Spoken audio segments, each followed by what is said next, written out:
Okay, so in the first video we looked at how to do the formulas for this guessing game, and that's those there. And if you've missed the first video, you can just go back and pause and look at those formulas I just put up. But in this video we're looking at how to do the drop down menu and how to do the color changing. So when that's incorrect, it changes color. Okay, so first things first, let's look at these changing colors. That's called conditional formatting. So I'll show you one example. So when keep trying changes to correct, it goes light green and dark green text. So let's have a look. We click on the cell and we go up to view. No, we don't. We go up to format and we look at conditional formatting. Conditional formatting. And then you'll see some options. You can choose a whole range of things, so you can create some really interesting conditional formatting. In this case I'm going with text is exactly, and then that's the text that needs to say correct. And then I can choose what I want the format to look like. So in this case, a dark green text color, light green color, and it actually shows which cells this applies to. So if I were to do that on a multiple cells, so I click that, use the command key or control key if it's a PC, I can go back to that and change that. This one here, if I click on that one, it's got a separate conditional formatting setup. So text is exactly you win, and then in this case I've swapped it around. I've put the text color as light and the background color is dark, and the range is the cell C9. Hope that makes sense.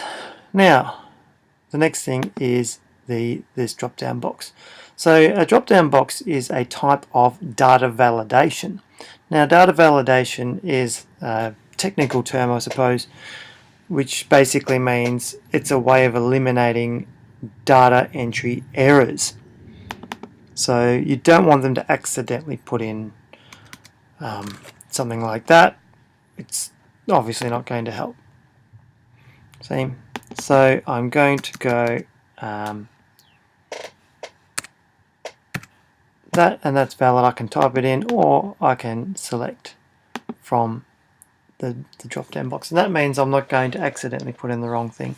And this is very useful in a lot of ways, but for this game it's pretty simple. So how to do it? Okay, well, let's maybe remove it and then I will show you. So we'll remove the validation and let's start again. Okay, so I'm going to right click, I'm going to go data validation, or I can just go somewhere up here, insert, no, where is it? Data validation, same thing. Brings up this box here, data validation. Now this is the cell range because it's the cell that I've selected, and I can do a number of things. For this example, I want to create a list from a range of cells.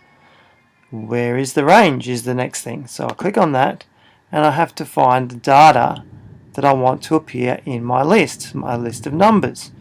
So where is this list of numbers? Well, in this case I've actually put them over in sheet 2. And there's my list of numbers, my list of options.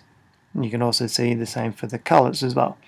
So if I select those and go OK, that puts in the range, and if the data is invalid I'm just going to show a warning, or I can reject the input, it's up to you. And I want there to be a display, or I want to display an in-cell button to show that there's a list. I can put in a show help as well. I can get it to show help, sorry. I don't think it needs to. And that's it. Save. So then let's go back to it. There's our little button, and there's our drop down list. I'll quickly show you again with this one. So we go to data validation, and here we go. I've got my range, select list from a range. Here's my range. Oops. And that's obviously that's the range for that one. And same thing, show a warning if it's invalid data put in, and I can do those if I want to, don't need to. So let's go back and test it. Always test your work, make sure it works. There it is, and blue, very good. That's it, that's the whole thing. Good luck with doing your own.